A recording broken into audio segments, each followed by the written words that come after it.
السلام عليكم ورحمة الله تعالى وبركاته أصحابتنا كحران هلا official كسو دوادا برنامج كلا ياب كدونيدا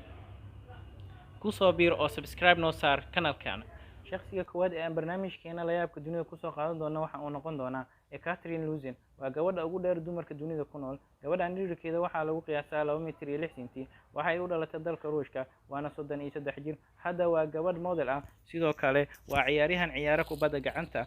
waxa ayna ka tirsantaa xulka dalka Ruushka waana hooyo haysata hal wiil sidoo kale waa maalqabeen milyaneer ah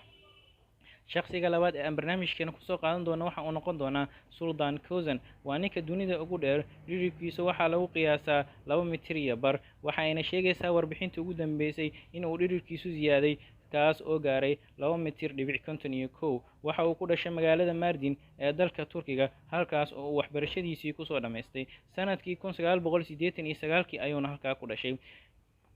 Mr. Kozan waxa uu guursaday gabadh u dhalatay dalka Suuriya taas oo lagu magacaabo Marvi Dibo waxaana lagu daray buugga dhacdooyinka caalamka sanadkii 2014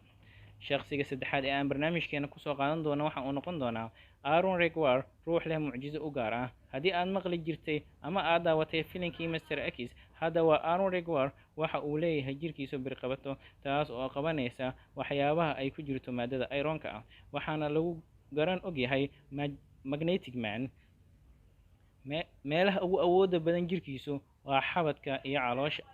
shakhsiga afaraad ee ugu dambeeyay aan barnaamijkeena ku soo qaadan doono waxa uu noqon doonaa Jesus Fardo ninkan waxa uu dhashay dalka Hindiya jirkiisana waxa qariyay tinta xitaa wajigiisa taas oo keentay inuu dadka ka dheeraado oo noqdo qof si aad u isticmaala maadada qamriga daroogada kadib markii uu galay buugga dhacdooyinka caalamka shakhsigan waxa uu dareemayaa farxad badan waxa uuna iloobay nacaybkii ka buuxay maskaxdiisa taas oo keentay inuu hadda ku noolaado nolol caadi ah